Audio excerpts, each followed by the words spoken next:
God, so corny. Yo.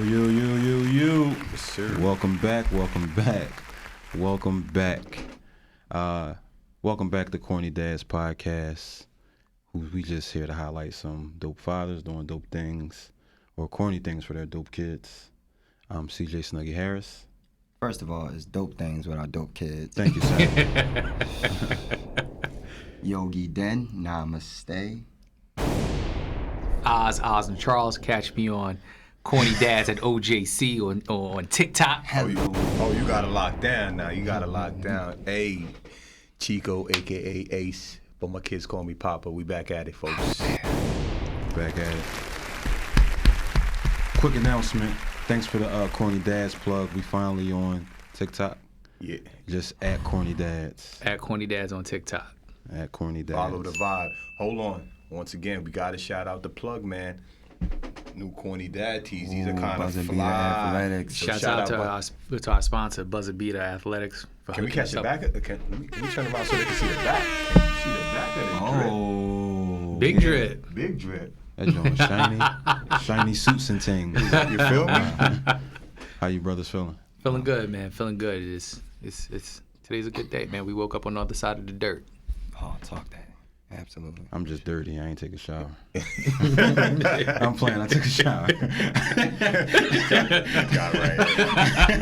Oh, baby. I wasn't expecting that. Comments gonna go crazy. I tell you that much. Comments is gonna go crazy. Yeah, I'm glad you pay attention to the comments because I don't. Yeah, listen, me either. You know what I'm saying? I got real stuff happening out here. For sure. It's not it for me. So, we back at the table. Yes, sir. And of course, this podcast is about fatherhood. Absolutely. And there's a duality that exists with fatherhood, where we are fathers. We had our fathers in one form or another. But in regards to being a parent, and our kids didn't get here by themselves, right? So we also have mothers, though, right? So I want to talk about, today we're going to highlight or talk about our relationships with our mothers. I know you guys heard the deep sigh. It's get my yogi on real quick, that breath work. Yeah, we're going to talk about our moms, man. How you guys feel about that? Feel good. Man. Shout out to Carol Johnson. I love my mom. I love speaking about my mom. Definitely a pivotal player in my adolescence and growing up. So definitely happy to. I'm glad that you're talking because we actually talk about your dad a lot. You spoke a little about your mom, and tell us what the relationship with your mom was like growing up. Like, I start off the back.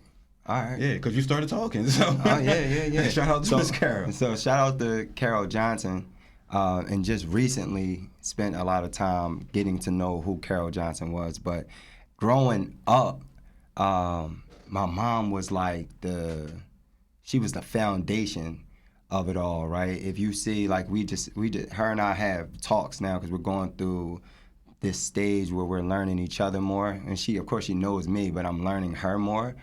Because she knew me my entire life, and I'm just getting to know who she was as in her adolescence. But growing up, she was the foundation. She was the person that was like, all right, the balance to like my dad, the rock to my father. When my dad, we always talk about how my dad was able to provide for us, was able to give so much to us, and that's because his cup was full, and who was to provide that fullness in his cup? That was Carol. That was my mom, to be able to fill his cup every night, because that's the person that, while he's mentoring children, while he's mentoring us and working with us, while he's going out to save the world, he has to come home, so that cape comes down when he comes home, and then when he comes home, there's Carol to fill that cup back up, to put that cape back on that man when he goes back out there to do the work, right? So, the backbones of our family, the backbone of my family was Carol Johnson. Okay. What about your eyes? For me, big shout out to Miss Rose. Miss Rose was the one who held everything down, held everything together. Like I said to you guys, I grew up without without my dad being present in the physical sense. So Miss Rose was my mother, my father, my sister, my brother, my best friend. So Miss Rose is definitely around. And Miss Rose, she held down so many, like I just said, she just held down so many different positions. But now as an adult and through time, I've come to realize that she's not just my mom. She is Rose, just Rose, right? So now I'm at a space where I am clear on the difference between my mom and the difference between Rose and the difference between Lulu's, because we all have our own alter ego, so to speak. Yeah, right? Yeah. And some of them are assigned to us, right? Sure. Because you grew up with a nickname, Minky, right? Minky's totally different than Dennis. I would have never asked for that name. I would have never asked. Smooth, right? yo, Right? smooth. So now, you know, as an adult, I'm meeting Lulu's, right? And I'm getting to chill with Miss Rose. And at the same time, I'm getting an opportunity to, you know, hold hands and love and provide for my mama. Oh, man. Right. You feel what I'm saying? So, shouts out to Miss Rose. Mama, you know I love you. Mama, I love you. Blessings, Mama Rose. Ace Boogie.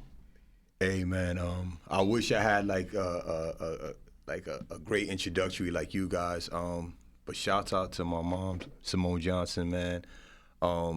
That lady has taught me so much about myself, and you know, this is gonna be kind of a tough topic for me today, so y'all gonna have to excuse me. But shouts out to my mom. Shouts out to my mom, Simone Johnson. She's been a very pivotal woman in my life. And shouts out to my grandma too, Evelyn Nono Michelle. I don't call my grandma grandma, I call her mummy. You know what I mean? She's the one that raised me and my sisters. But my mom has really taught me a lot about life and being a man with that invisible influence that we spoke of. She isn't a woman of many words. She likes to lead by example. So a lot of things that I learned from her, I picked up from her. But you know, thank you for all the lessons you have taught me and stuff like that. So, yeah. All right, so I guess it's me. Yeah, So sure. you- Yeah, baby. man, it's all on you right now. My mom is a female version of me in a sense. I don't know, or I didn't know prior to maybe my 24th year here, like the type of things that she endured that kind of influenced how she moved when we were growing up. I know I talk about my dad and how my connection was with my dad. So early on, being that young, that influence or that connection with my dad played a role in just everything, right? And it's kind of highlighted in my mind. But when you sit back and you think about just the relationship with my mom, she kind of held it together. We survived. So growing up, my relationship with her, for example, I gotta give you a story. I gotta make the connection through a story. So my dad got shot, right? After my dad got shot, what people don't know is that my mom actually was pregnant and went to jail because they thought that she shot him. Of course, she didn't do it. But after that, it was like, okay, now I have to make a separation. I have to do what's best for my family. So I remember vividly moving from my dad's house. And I remember we moved in Philly. We moved to Southwest Philly. I don't know if it's Southwest, borderline Southwest Philly and West Philly, on Webster Street. Living in this 2-bedroom apartment, and my dad was still around. This is, of course, after he healed and stuff. So, but we talk about just moving into, like, from there, she kind of had to figure it out. You know what I mean? So she survived. She wasn't, like you said, your mom isn't a woman of many words, Ace. My mom isn't either. Like, she take all her pain in stride. And if she figure it out, if she don't, nobody will ever know how it affects her. That's me. Like I just started talking. I just started talking, and the things that I talk about are real. And you look at just the role that it plays, and just which kind of leads into my next question. What kind of role it plays in you as a person, but that translates into you as a parent, right? And what it kind of hinders, or if it helps, or something like that. So, do you think that your relationship with your mom impacts you as a parent, whether it's positive or negative? Like you just talked about the invisible influence. Invisible influence is both positive, or it could be negative. So do you think that, and I'm gonna start with you, Ace, because you seem a little bit emotional. Do you think it had an impact on just your journey into fatherhood?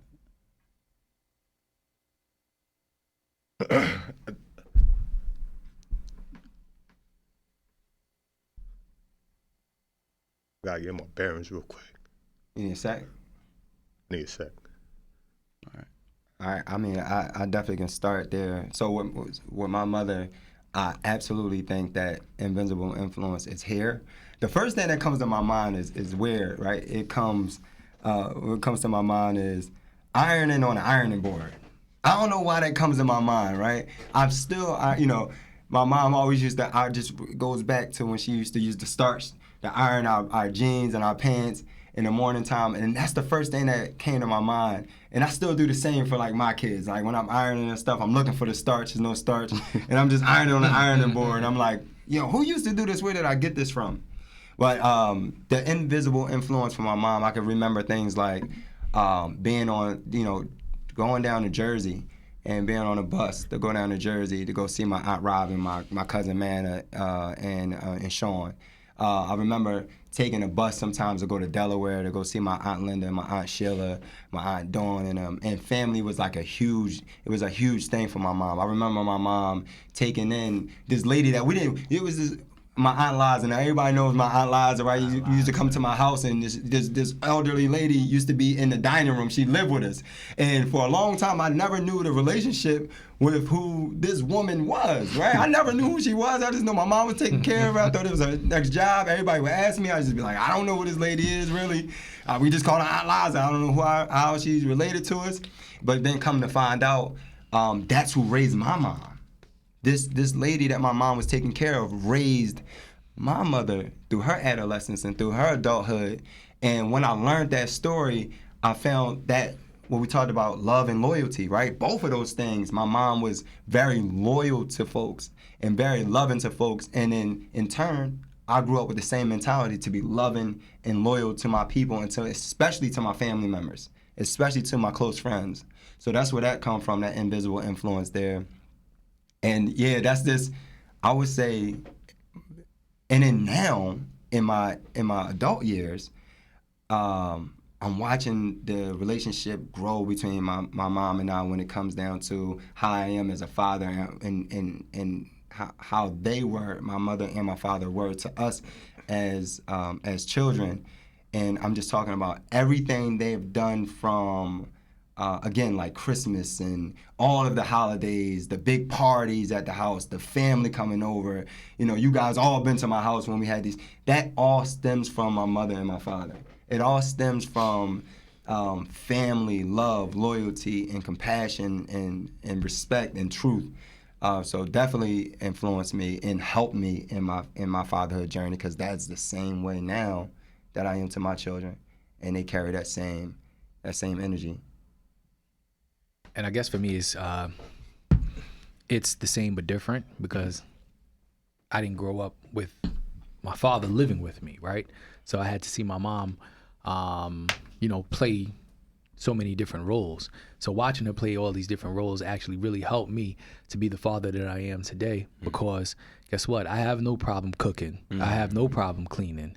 You understand what I'm saying? I have no problem sitting down doing the homework, nor do I have a problem actually disciplining, right? And these are all things that I learned from my mom, from my grandmother, from women, because I was practically raised by women. So these are the women that I learned from. And So today, for me as a father, some of the lessons that I've taken from my mom while growing up is, number one, is I'm doing my best to be as present as I possibly can, but number two, I'm trying to be as loving, right? So so me and my mom growing up, there was a little bit of a riff as we grew up, right?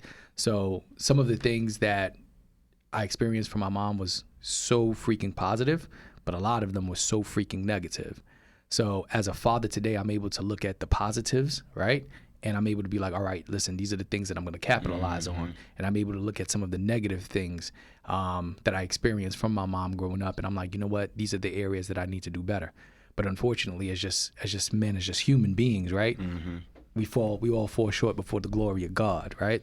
So, so again, I thank my mom so much for, the many lessons that she's taught me. And I'm also thankful for areas in life where she fell short, because it gave me an opportunity to not only notice it, right? It hurt when I was younger, but now as an adult, right? Because now I'm getting to talk to Rose, the woman, right? And not my mom. And I'm able to better understand, right? I'm better able to understand so much that has happened then. So now I could just say, both her negatives and her positives, because I'm pretty sure there's some other questions that are there that that's gonna allow us to delve deeper into we're the just conversation. warming up. Nah, So. I mean, see, you made some good points. Like, I think, for us, our upbringing was our parents came from another country, spoke a different language. Everything was foreign to them. And now, as you said, like knowing, Simone as an adult now just my mom, there's sometimes I place myself in her shoes and try to understand, all right, what was she going through? What was her mental? I said to myself, you know what? My mom and I, we grew up together. You know what I mean? We grew up together because the same way I was a young kid trying to figure this thing called the world out, I think my mom was doing the same, coming from another country and just trying to figure it out and figuring it out. And blossoming in a foreign land. And I think that is one of the most pivotal and important things that my mom has taught me. Resilience, grind, hustle. So when I was younger and her not being to be there for like certain events, like I remember my prom. When I got ready for my prom, I was by myself. Like in the house, got ready. It was like Will Smith in that episode. You kind of looking around the house and nobody's there. And I was like, you've seen the videos of kids, their mom is there, like prepping them up. That wasn't my situation. But I understood that my mom had to go out there. She had to make a life. She had to grind, And for me, it carries on. It carried on to me as an adult. But I had to know that in everything in life, you have to do things in doses. You have to still grind, but still find time for the other things in life. That balance. Yeah. That balance, And once again, as time went on, and all the things that I was kind of frustrated at my mom for not being there or being capable to do, I began to understand, as an adult. So that's one thing that's grown with me. Shout out to Simone, man. Shouts out to Miss Simone. Yeah, so for me, so I don't know who my mom was before we moved to 55th Street. And how old was you when y'all moved to 55th? I was young. I was 3 or 4. Okay. My mom that's right after my dad got shot. All right. So I was 3 when my dad got shot, and she was pregnant with my youngest brother. My mom has 5 kids, 3 girls, 2 boys, and her baby is Mike. That's my dog. He'll get it together. I see him shake his head like, Mike, that's my dog. But he'll get it together, for real. One thing, sidebar, but one thing I love about Mike is that he is a baby. You know what I'm saying? Like, he's my mom's baby. Yeah. You know what I'm saying? And it's like, dog, like, shut up. You know what I mean? But I don't remember her treating him that way. I think he just gave himself the self-proclaimed, I'm the baby since I'm the youngest. Right? But one thing I remember growing up, now, we didn't have a lot. I remember another story about my mom. when I was a kid living on 55th Street, she bought me some kites. But we lived across the street from a park. And in the city, you don't have an opportunity to really fly kites. That's what I was about to ask. Yeah, I was about to say, you flew a kite? I'm different. Yeah, I didn't fly it. I just remember having it. You know about different kites. I got flown a couple of Jones too. But one of the things that this is how, as I got older and I got to learn my mom. So I didn't get to learn my mom until I was 24. I didn't graduate college because I went to jail. I graduated college in 5 years. But when I took it was a teacher named Dr. Ampry, and Dr. Ampry, he assigned us this paper in multicultural studies, and I had to learn a little bit about my family's history because I had no clue. I was just out here.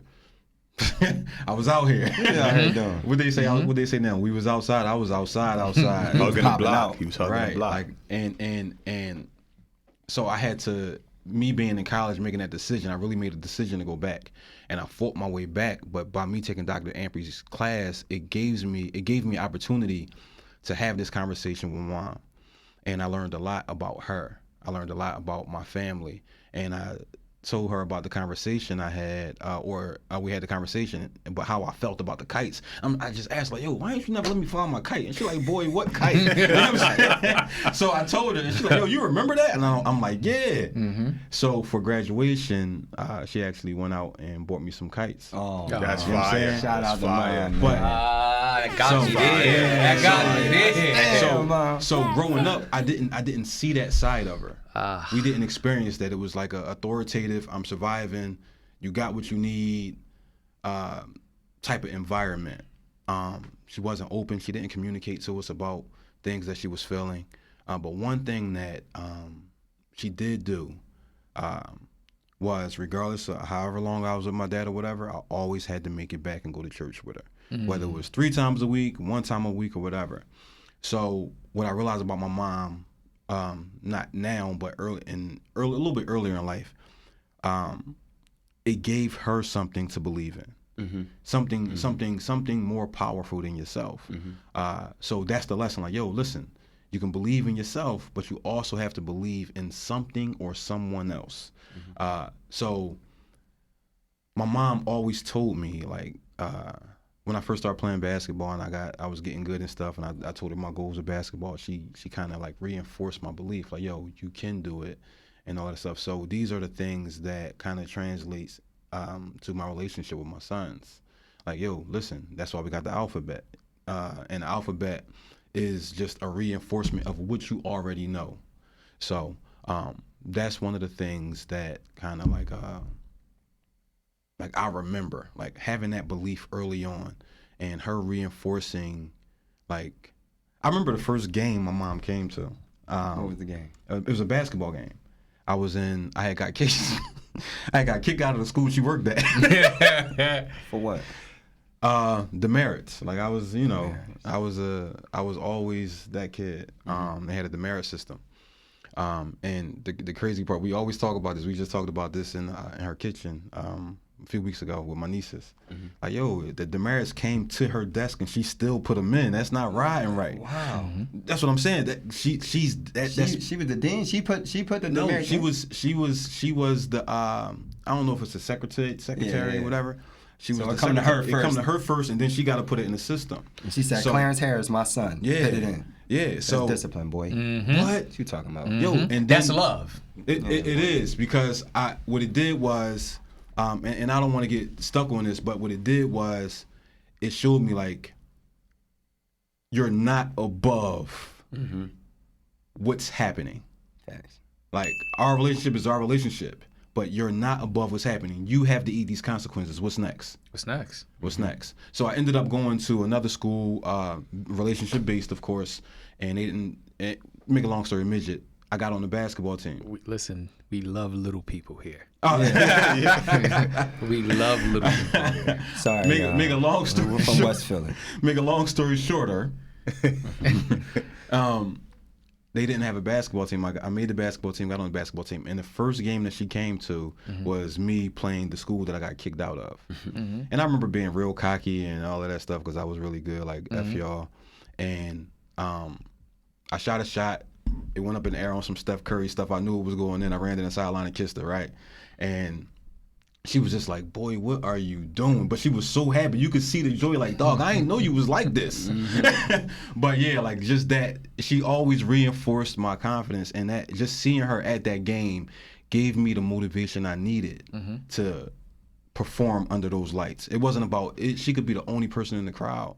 So that belief that she instilled because of the belief that she had or she learned from elsewhere, she just reinforced it into me. Now, my sisters might say something different. They might not know that side of her, but I talk to her a lot.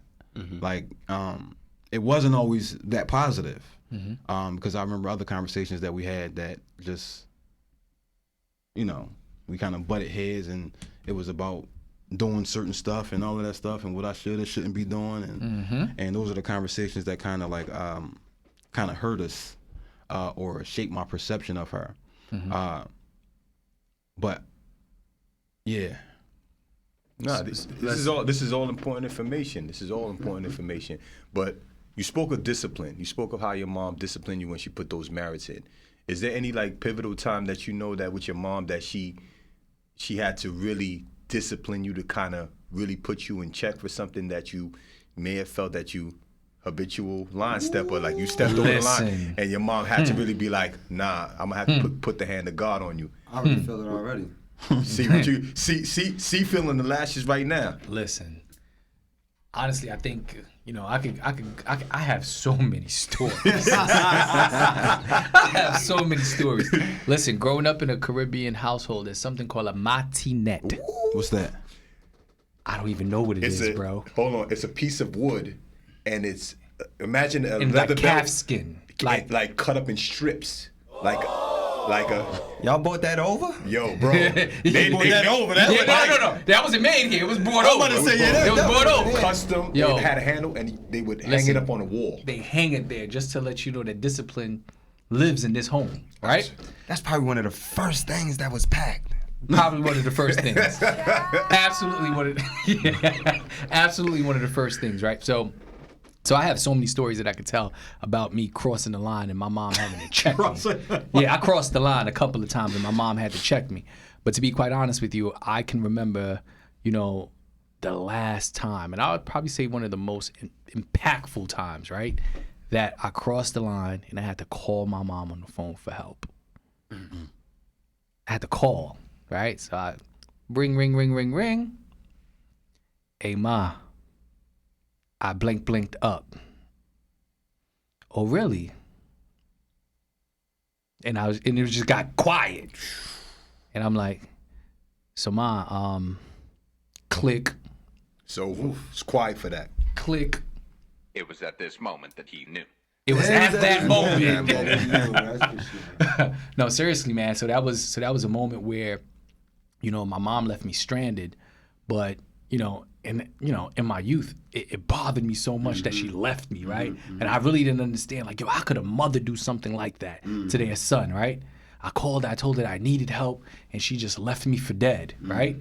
And, it bothered me for years. So, you know what? I'm sitting here talking to you guys about my mother like I had this all figured out by myself. It took me maybe 8 years of therapy.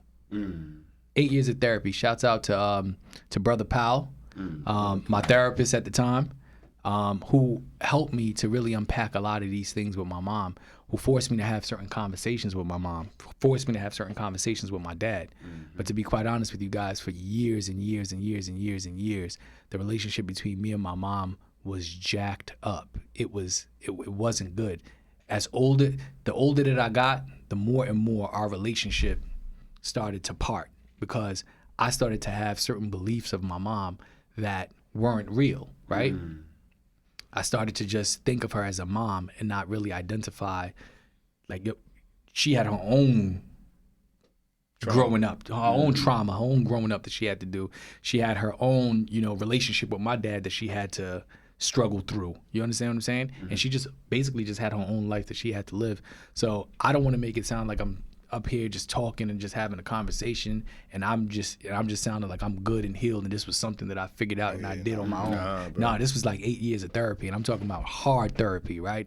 Some days I lied and said I went to the session and I didn't because it was going to be too tough, right? There were certain conversations that, you know, that took me maybe 4 or 5 times to actually get the conversation going, right? So you jump in the conversation, then you chicken out because you don't like what you're hearing. Right. So you know what you do? You start to decide that you want to block it, right?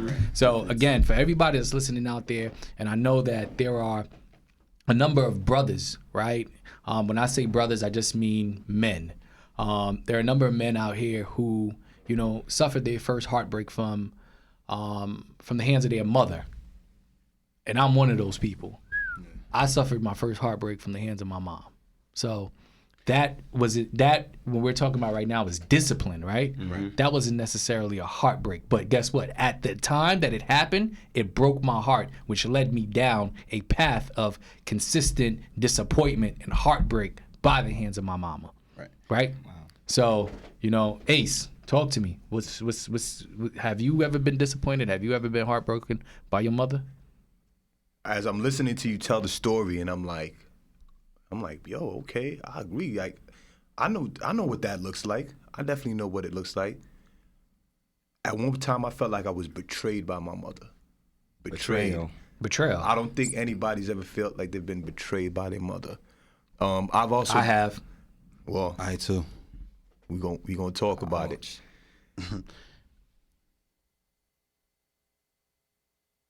Brothers from the hood going to therapy is a sign of weakness. You know what I'm saying? They look at it as a sign of weakness.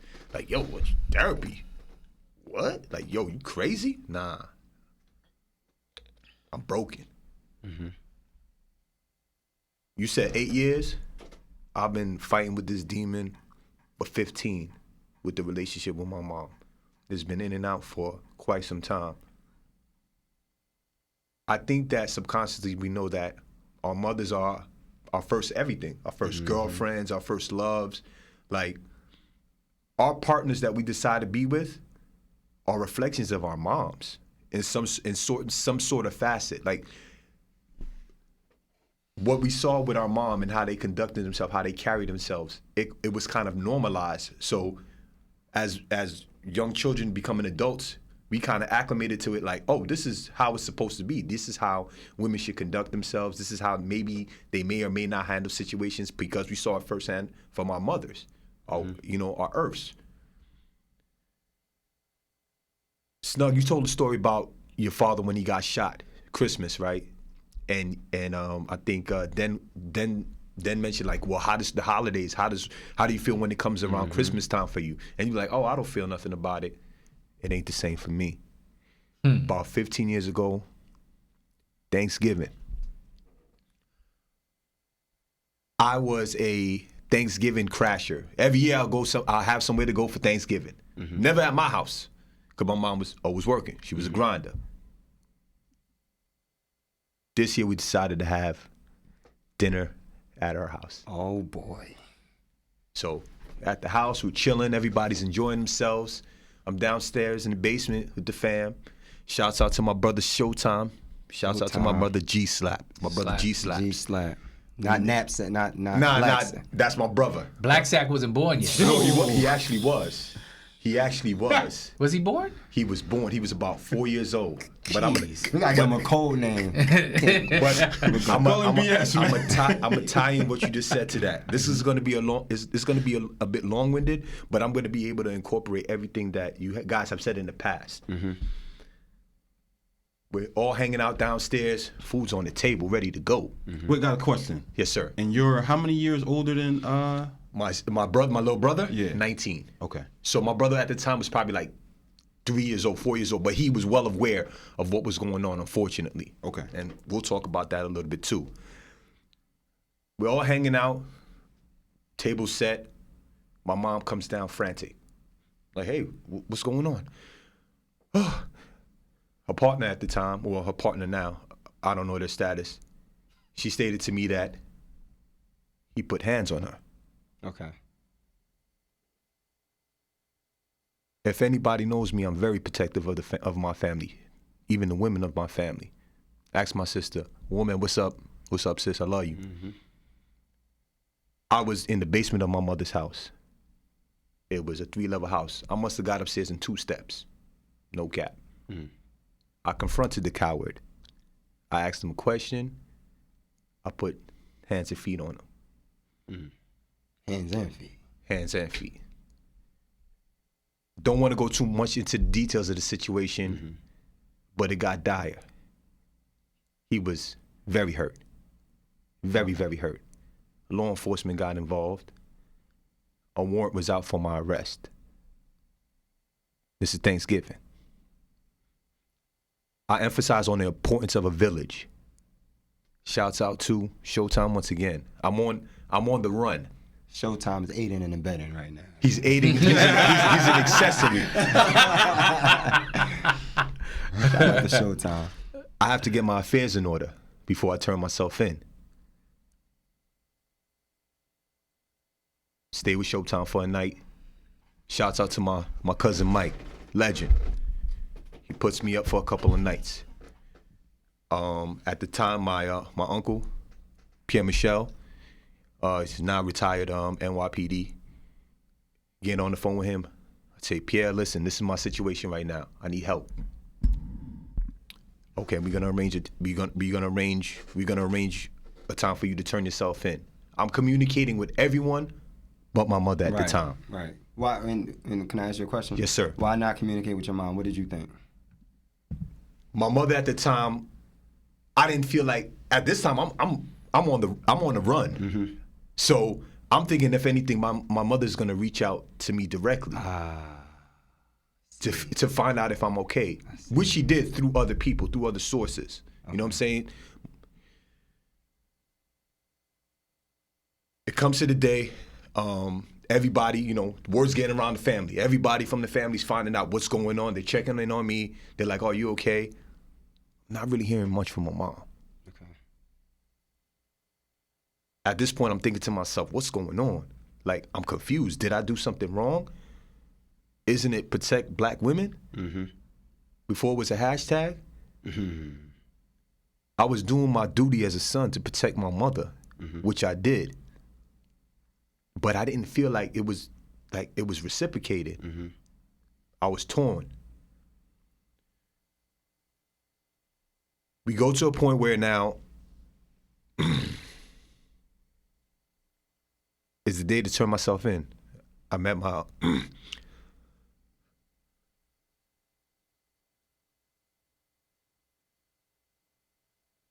I'm at my cousin Mike's house. My mom comes. Everybody's kind of like, they're feeling her vibe. It's really nothing for her. But I feel. I'm like, I'm about to get locked up for defending you. And it's like, it's all right. You'll be all right. Cool.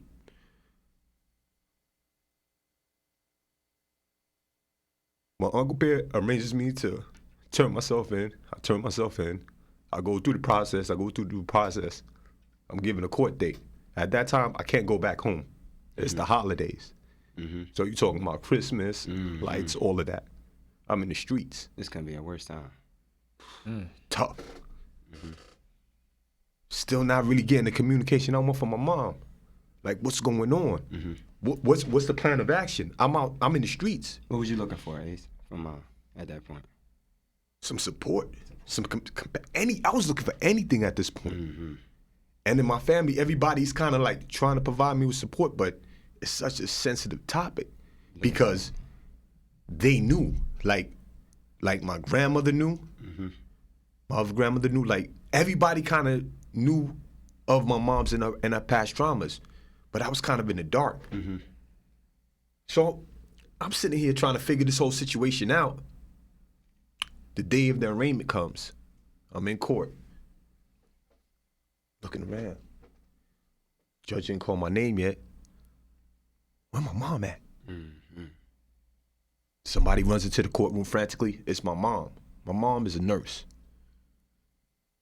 My mom had a uniform on that day, which means my mom was at work.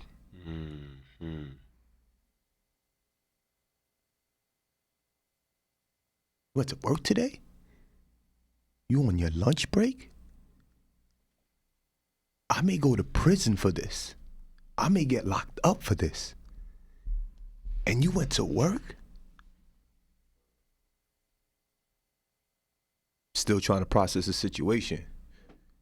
Did I do something wrong? My mom had another home. She had a home in the Poconos. So there were options. The coward was asked to go to the other home. He declined. I'm still out in the street, fellas. It's Christmas. It's Christmas going out to the New Year's. Y'all know how restraining orders work. I can't go home. Because he did. I can't go home. My village tries everything to comfort me, you know. Cousin Mike, he's there to support me, cracking jokes, talking. I still can't figure it out, guys. What did I do wrong?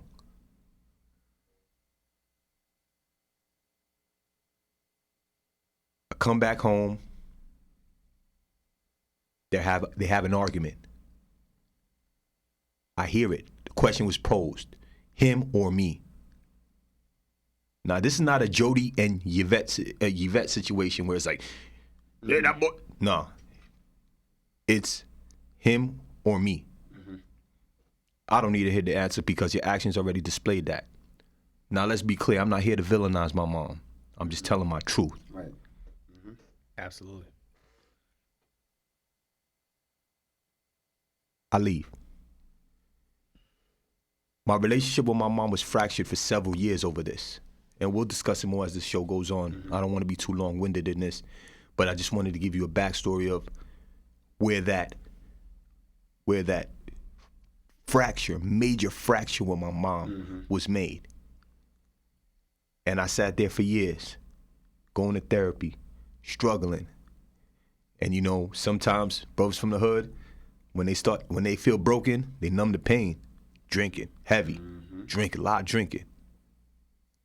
And the question I always ask myself, what did I do wrong? So that was heavy, dog. Super Duper heavy. Because I'm sure there's a lot of people out there that share the same sentiments as you do. Not maybe the same exact issue, but definitely that mom seemingly or did choose a man over their son. Big facts. You understand what I mean? I know people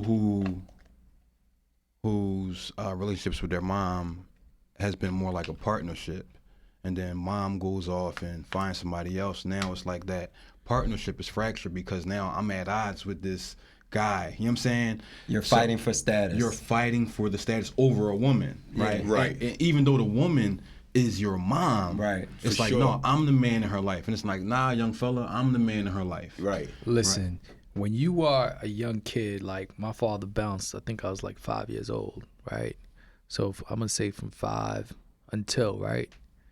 I was the man of my house, right? Like let's start talking about like some of those traumas when your dad leaves your mom, who you automatically become, Who you right? automatically become. Who you automatically become. You automatically become the protector.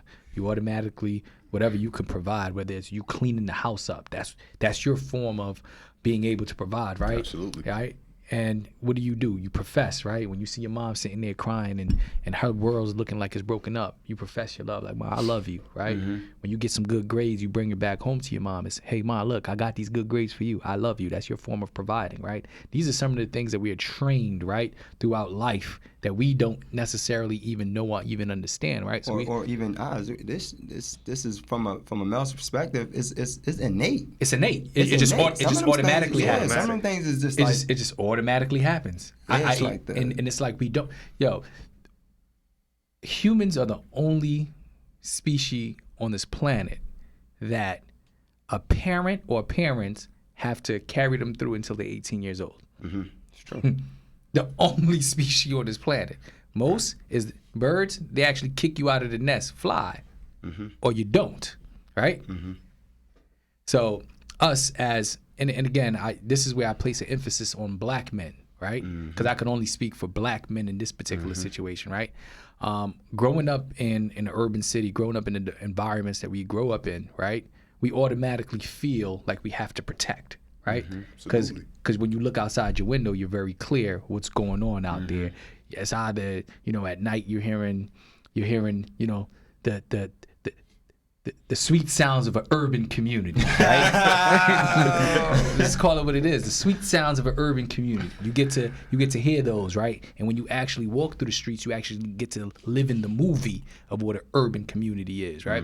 So automatically you just become who you become. Like, nobody told you to be this person. You just automatically become this person. You're walking down the street with your mom. You know, you grab her hand and you let her walk in front of you, and you walk behind. For sure. Like, you just automatically do that. Because you are your environment. You are your environment. For sure. Like you are.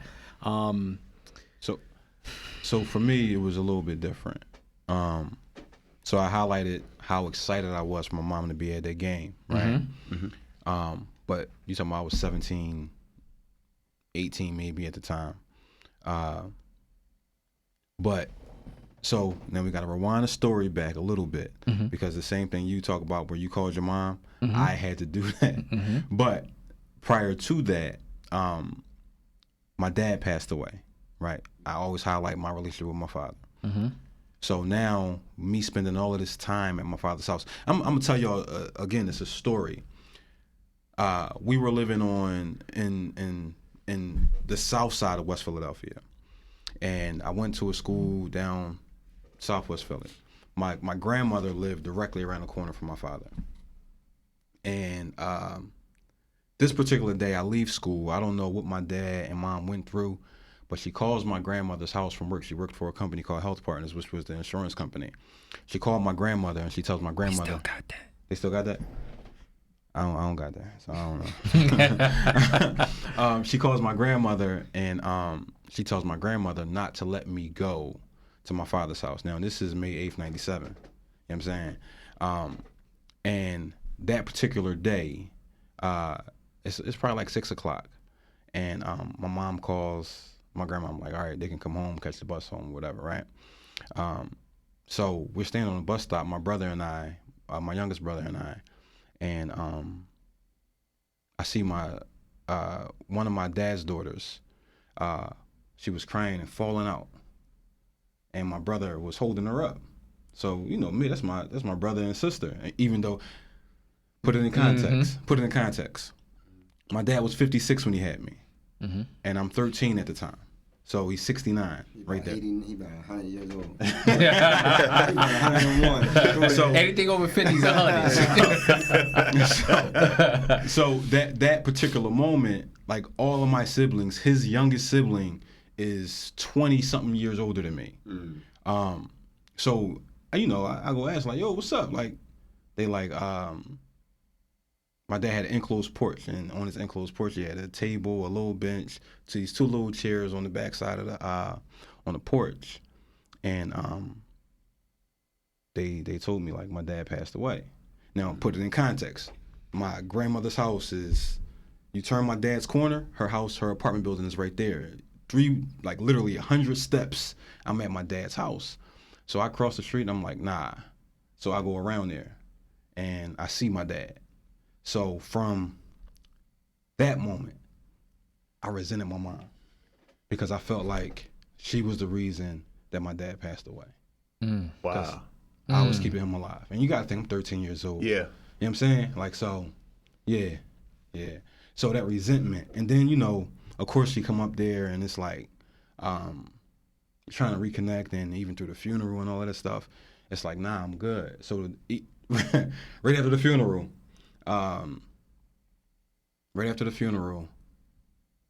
that's when I got into my shenanigans.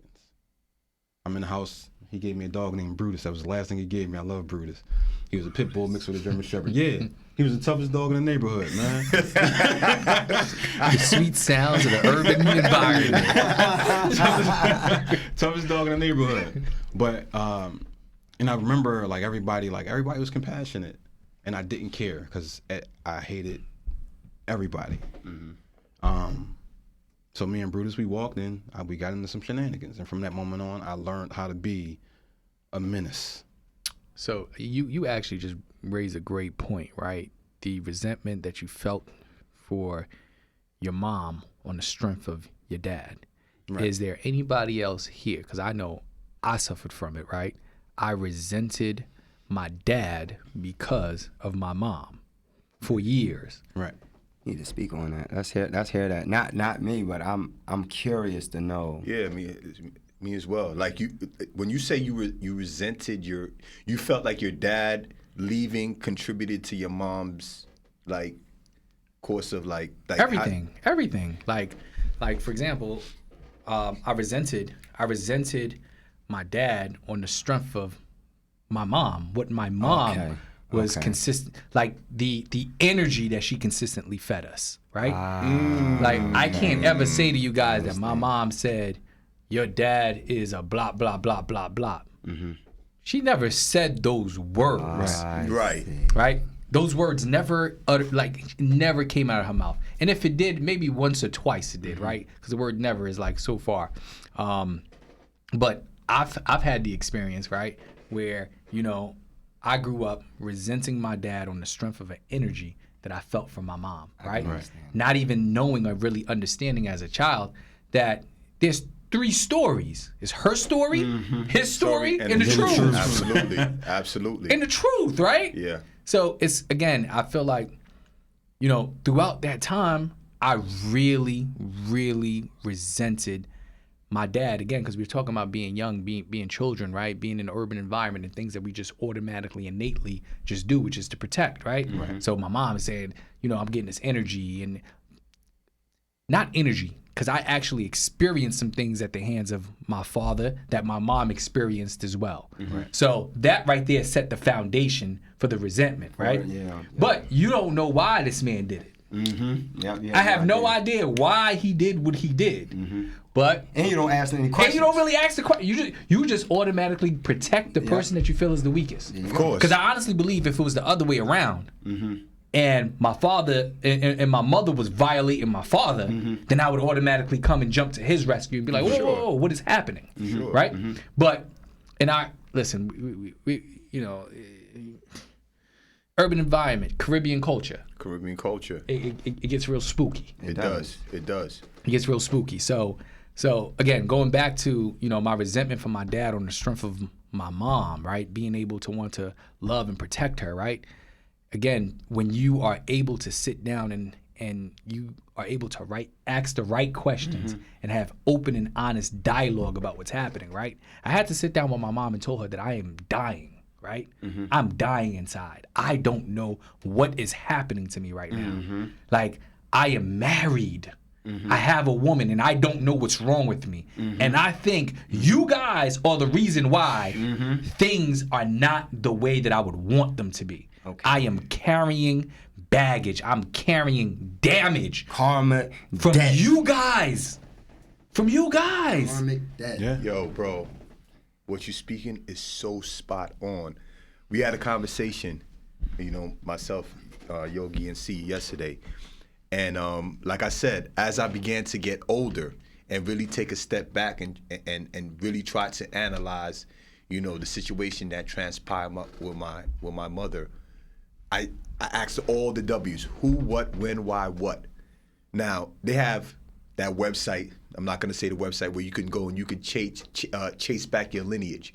In the Caribbean culture, we go ask the old heads. You know what I mean? We ask the aunts and you go back. You ask the ancestors. So that was a mission of mine. I went and asked my ancestors and sat there and said, "Listen, I need you to tell me how my mom's life was before she was a mother as a child." Let me ask you a question. What drove you to even be like, you know what, I need to get down to the bottom? For me, critical thinking, right? And I say that's why it's important for people to practice that all the time, because when you're looking at a situation from face value, like, I'm looking at this wall right here, but there's got to be something behind it. There has to be a way I can get around it and see what's behind it and see what's supporting it. What's keeping this wall up right now? You know? So, and that helped with going to therapy, you know, digging deeper. So now I go back and ask the ancestors, ask the old heads, like, yo, what was my mother's upbringing, her childhood? And I got some vital information. My grandmother, my mom's mom, was, I wouldn't say abusive to her, but she used to be on her a lot. Like, you know, probably emotionally, some physically, because, you know, we're Haitian, it was rough, but she was on my mom a lot. So my mom had a lot of trauma from my grandmother. And even digging a little bit deeper, a recent conversation that I had with my cousin Fifi, shouts out to my cousin Fifi. Everybody has a nickname. Well, yeah, we all got everybody. Come on, Minky, you already know the Everybody vibe. got a nickname. I didn't choose that nickname. Neither did Bunny. No, they didn't. There you go. That's everybody got to have a nickname. Fifi. Brutus. Brutus was his name. No. He ain't had no nickname. So having a conversation with my cousin Fifi, who you know, her mother was my mother's sister, of course. She also expressed the trauma that her mom had. Like, she would wake up nights, you know, screaming her mom's name. Who was older, Fifi or your mom? Who's older? Yeah. No, Fifi is my cousin. My your younger, cousin, my okay. younger cousin. Okay, so she's talking about her mom, Okay, right? Which is my aunt. Which is who's older between your aunt and your mom? Well, Fifi's mom is my older. She's older than my mom. Okay, I got so you. she's the eldest. I got you. I believe she's the eldest out of all the siblings. So she even spoke of times that, you know, her mom had, you know, traumatic dreams about her mom and stuff like that. Yep. So that kind of really put all the pieces together. So then, as I began to go around and ask questions and see what the relationship was like with my mom and her parents, my mom adored her dad, my grandfather. Like, I met my grandfather, I met him when I went to Haiti when I was younger, but as an adult, when he came to the States, my mom worshiped the ground he walked on. You know what I mean? But the traumas that my mom carried from her relationship with my grandmother, it passes on. Yeah, it passes on. It passed on. So as we spoke, they had the conversation yesterday, like, yo, we're carrying the burden of all these past traumas. It's like the weight is heavy. Like, you see me here, I'm just, y'all talking, and I'm just, emotions is like, tears are falling from my eyes. It's just the weight. Yeah. It's the weight that I'm carrying of just generations. We're talking about, We don't know how far this goes. yo, we don't know how far this trauma goes back. But I'm so determined to be like, nah, the buck stops here. But the weight is heavy. It's heavy. Like, it's to the point where I went to my nieces. I'm a granduncle. I didn't even know those existed. I'm a granduncle. A great uncle. Great uncle. I'm a granduncle, and I go to my niece's daughter's first Great granduncle. He's like, yo, that's my great granduncle. Like, what? All right. I go to my niece's daughter's birthday party, and her dad's side of the family's so supportive. Like, her aunt practically raised her. My older sister carries a lot of trauma from my mom as well, and some of that trauma she passed on to my niece. Oh.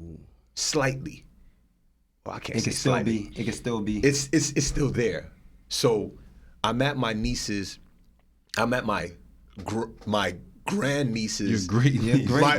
You're great. No, it ain't great. That's if she got a kid. No, that's only like when it's immediate. So when it's like your sister, It's my niece's daughter. So that's right. it. So So it's it's a great niece. Damn, I'm a great. You're a great uncle. Yeah, it's not a Damn. grand. You're almost a great granduncle.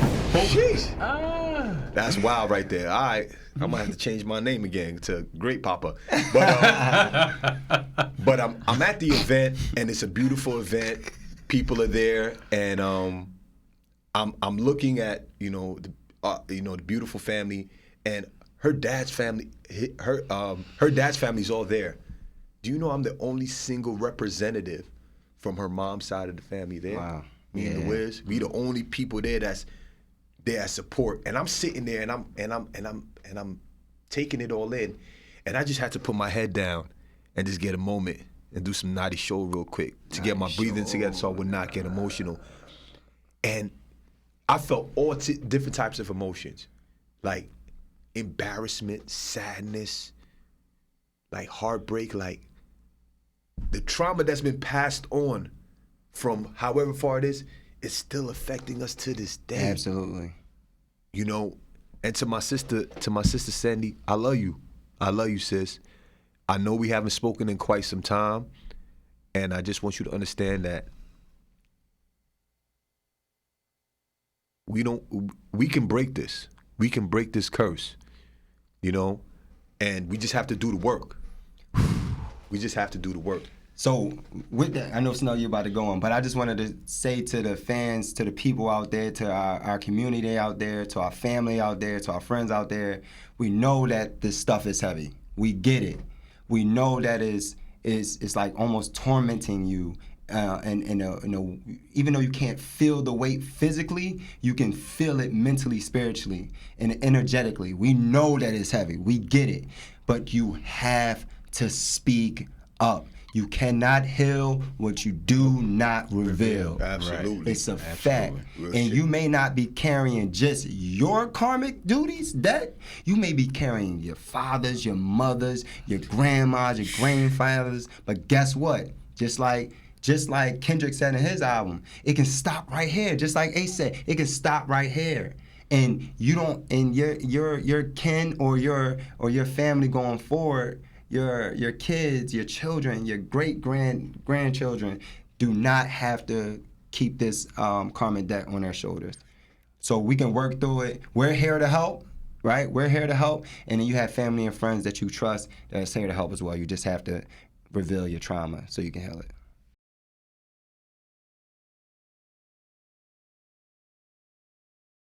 Dad, you so corny. Dad, say it again.